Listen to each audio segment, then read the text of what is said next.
In the previous episode, Jerusalem fell to the Babylonians after a brutal siege.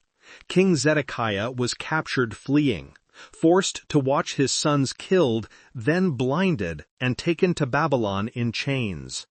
The temple burned, the walls came down, the people were scattered. Jeremiah survived, protected by the conquering enemy. Now, from the ruins, a voice rises in lament. The city sits solitary.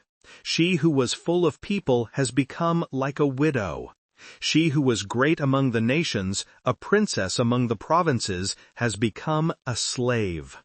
These are the opening words of Lamentations, a book of funeral poetry for a murdered city. Jewish tradition attributes it to Jeremiah, the prophet who wept for Jerusalem before its fall and now weeps among its ashes. The poetry follows an elaborate structure. 4 of the 5 poems are acrostics, each verse beginning with a successive letter of the Hebrew alphabet. The 3rd poem is a triple acrostic, each letter repeated 3 times. This is not the spontaneous outpouring of raw grief. This is grief shaped into art, structured into form so that it can be remembered, recited, and carried through generations. She weeps bitterly in the night, with tears on her cheeks. Among all her lovers she has none to comfort her. All her friends have dealt treacherously with her. They have become her enemies.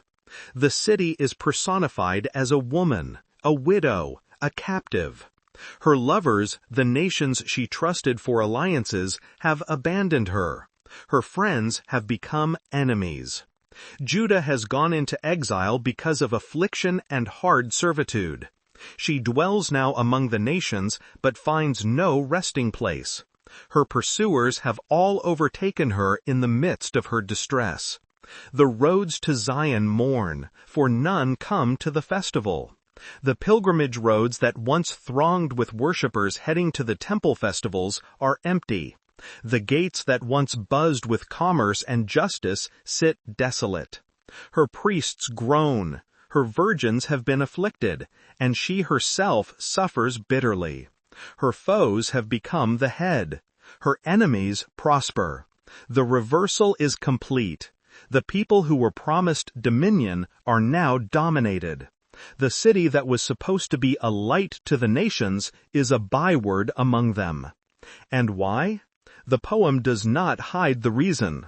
The Lord has afflicted her for the multitude of her transgressions. This is not random tragedy. This is not the cruelty of fate. This is judgment. Jerusalem has sinned grievously, therefore she has become filthy. All who honored her despise her, for they have seen her nakedness. She herself groans and turns her face away. The shame is total. The exposure is complete. Everything hidden has been revealed. Her uncleanliness was in her skirts. She took no thought of her future. Therefore her fall is terrible. She has no comforter. The city did not consider the consequences. She did not think about where her choices would lead. And now there is no one to comfort her. The poet turns to direct address. Is it nothing to you, all you who pass by? Look and see if there is any sorrow like my sorrow, which was brought upon me, which the Lord inflicted on the day of his fierce anger. The suffering of Jerusalem is unique. The poet challenges passers-by to find anything comparable. This is not ordinary grief. This is the full weight of divine wrath poured out on a city. From on high he sent fire. Into my bones he made it descend. He spread a net for my feet. He turned me back. He has left me stunned, faint, all the day long. The images multiply. Fire in the bones. A net trapping the feet. Stunning, fainting, weakness. The Lord is in the right, for I have rebelled against his word. Even in the midst of lament, the confession comes. God is not wrong. The judgment is just. Jerusalem sinned, and Jerusalem fell. The second poem shifts focus to the destruction itself. How the Lord in his anger has set the daughter of Zion under a cloud. He has cast down from heaven to earth the splendor of Israel. He has not remembered his footstool in the day of his anger. The temple was called God's footstool, the place where heaven touched earth. Now it is forgotten, destroyed, burned. The Lord has swallowed up without mercy all the habitations of Jacob. In his wrath he has broken down the strongholds of the daughter of Judah.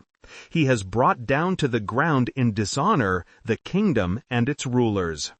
God himself is the destroyer, not merely the Babylonians. God is the one who has torn down what he built.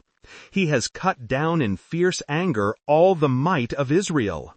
He has withdrawn from them his right hand in the face of the enemy. He has burned like a flaming fire in Jacob, consuming all around.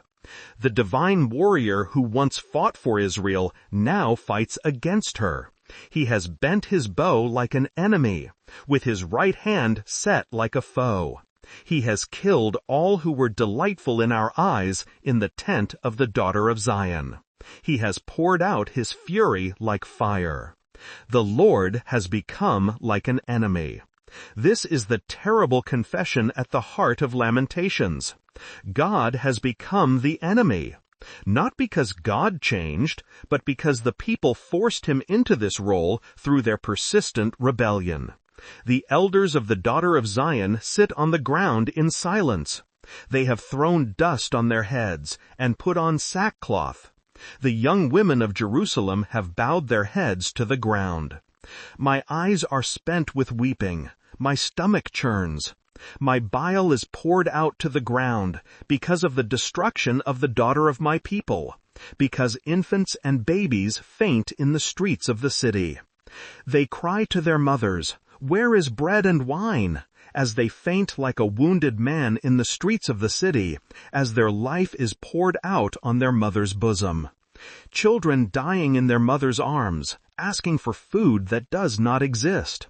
What can I say for you? To what compare you, O daughter of Jerusalem?